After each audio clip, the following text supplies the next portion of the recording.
Hello, hello mga ka-Teknotech. Ito, i-upgrade natin yung gawa nating Clorox cell battery. Pero tingnan natin, lakihan natin yung surface area ng ng ating conductor. Ano to? Stainless.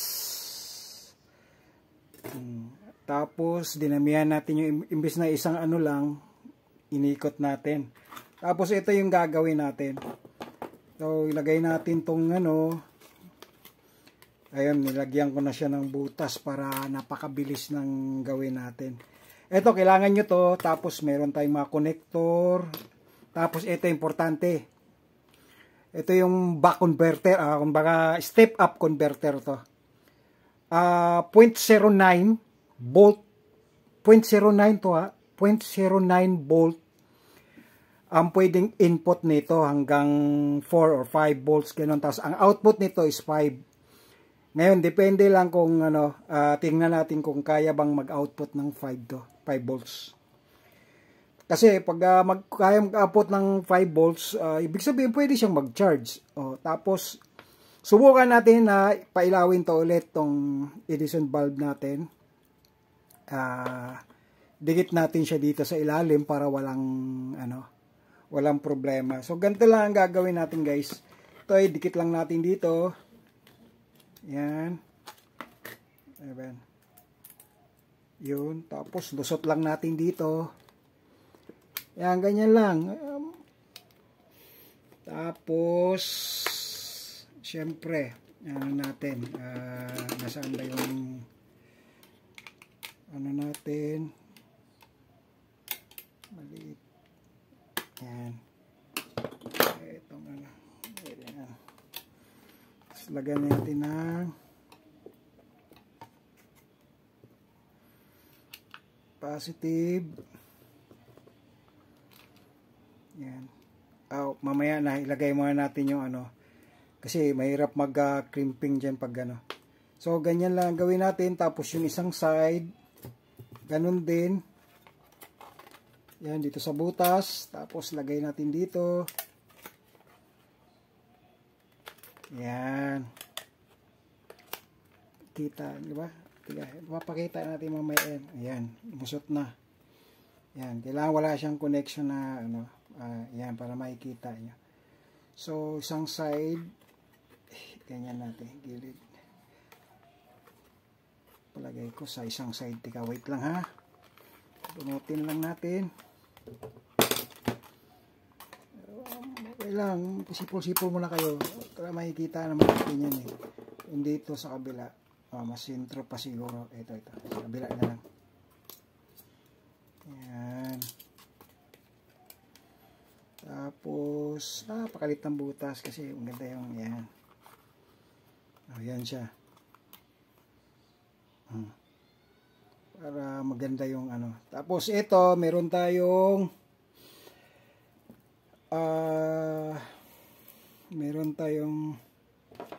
pang breadboard to siya, connector. Pang jumper to, guys, pang jumper. Kaya kaya gusto kong ganito kasi nakadikit-dikit na siya para hindi siya magkabuhol-buhol. Tapos dito na natin ilagay. So hindi nyo nakikita kasi to. Yan Yan Yan. Meron siyang dito, baliktad. Meron siyang nakita nyo ba? Medyo nag-automatic na malabo yata. Basta may nakalagay siyang B out tapos BN. Yung B out nandito sa side, yung BN dito. Tapos ito ilalagay natin diyan. Lagay natin diyan. So, yung negative natin is nasa gitna. So, ganyan yan. Negative, tapos B out, B in. So, ibig sabihin, pag B out, itong B out, diretso kaagad sa load natin. Sa load, ang B out. Tapos, yung sa ground to in, ito yung papunta dito. Dito sa connection ito. Ito yung in. Kaya in, tapos out. Kaya ganun lang guys pag naglagay kayo dito, In tapos out, ihinang natin to para maayos na paglagay natin doon.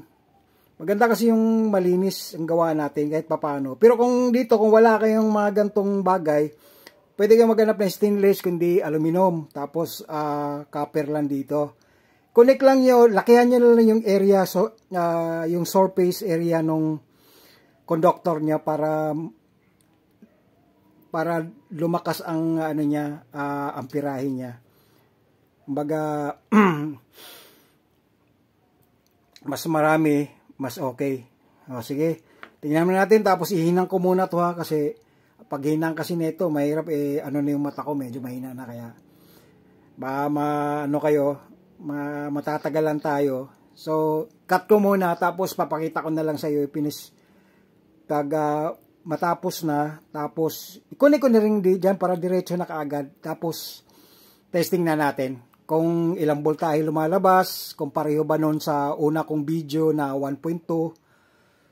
Tapos kung kaya bang eto pailawin ka agad dito. Sige guys, sige mamaya ulit. Sige ito na guys, ito na. Hinanong ko na, hininan ko na dito. Ayan o. Yung input natin ito, tapos ito yung output. Ibig sabihin, input ng supply. Yan. Kumbaga, battery. Dito sa copper wire.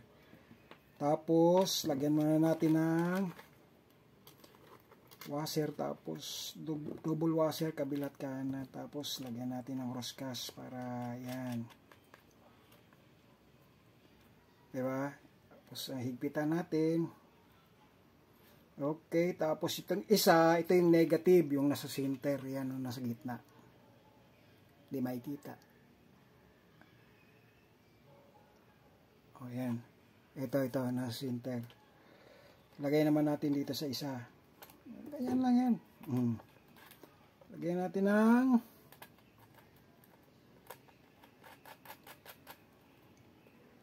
itong center kasing connection nito sa negative, sa ground, ibig sabihin, lahat yan pumapasok, yung input tsaka output. Lahat ng ground ng input tsaka ground ng output dito na connect, kaya iisa lang yan. So, ganyan ang gawin natin. Tapos, higpitan. Yan, higpitan. Tapos ito, na yung ground at saka output. So, ibig sabihin dito na nakalagay yan. Ayan. So, mapakaliit na mga ano ito. Ano na lang natin. Kasi maliliit yung ano. So, ipasok natin dito. Ayan.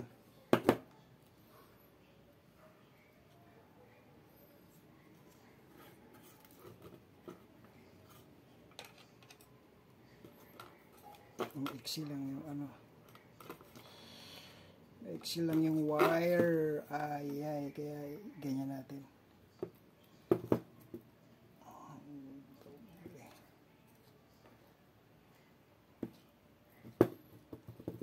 Ikot natin.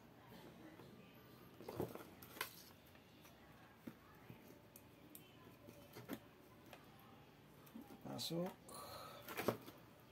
Ba yun?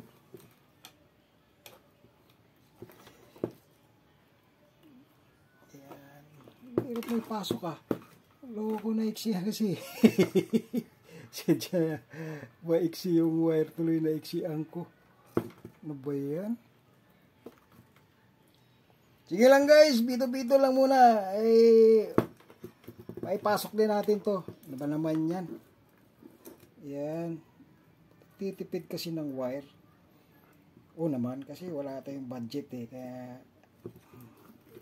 tudo natin yan. Lang yan.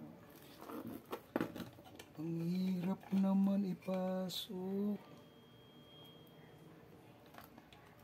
Yeah. Pumasok na. Oo ka, tagal mo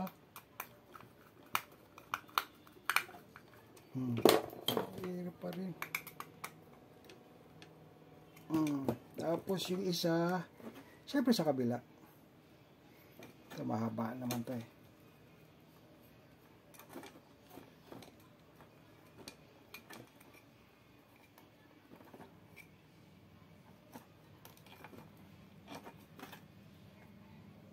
Yun.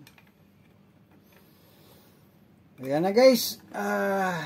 So ready for testing na natin yan. Nandyan na yan. Oh. Dikit lang natin to sa loob. Doon sa loob siya para ayan. Tapos siyempre lagyan natin ng ano, baka hindi naman malakas ang kuryente niya, pero lagyan lang natin ng so, para hindi walang didikit sa kanya dyan sa loob. Lagay natin dito to. O, diba? Dikit natin ng ganyan. Oops. Iwas natin sa ano, yun, ganyan. So, ganyan na siya, guys.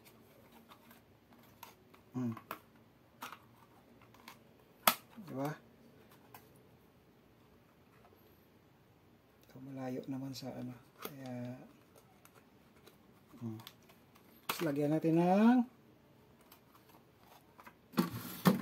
pandikit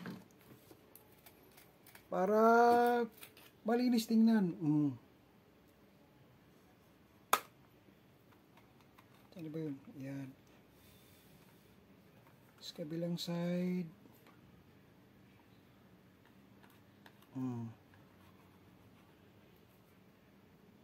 Ayan.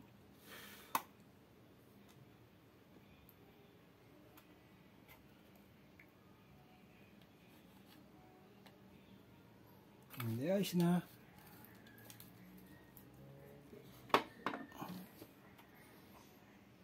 Tapos pasok lang natin ng ganyan, basta hindi lang siya magkano, oh.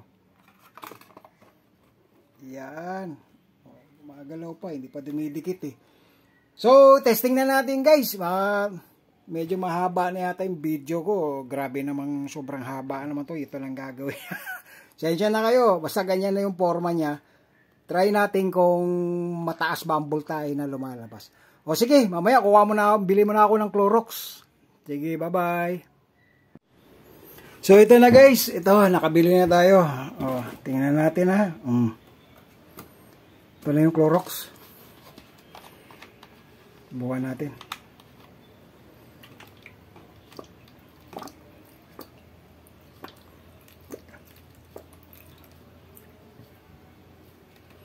Bus.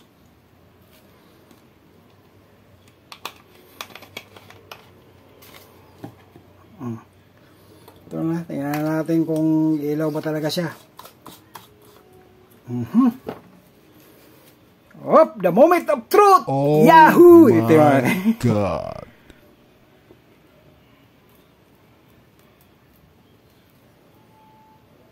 Yun lang. Wala. Bakit kaya?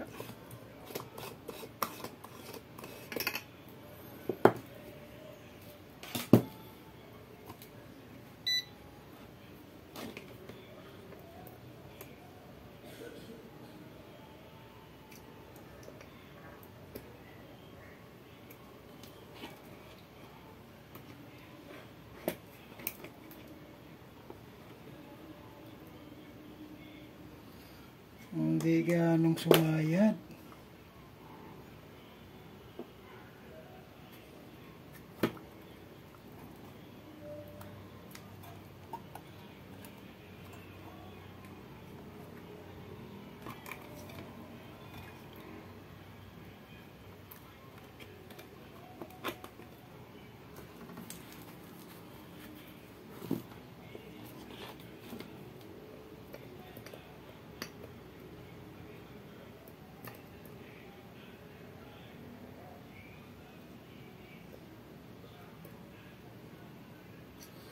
Mayroon siya. Yun lang, baliktad ang lagay.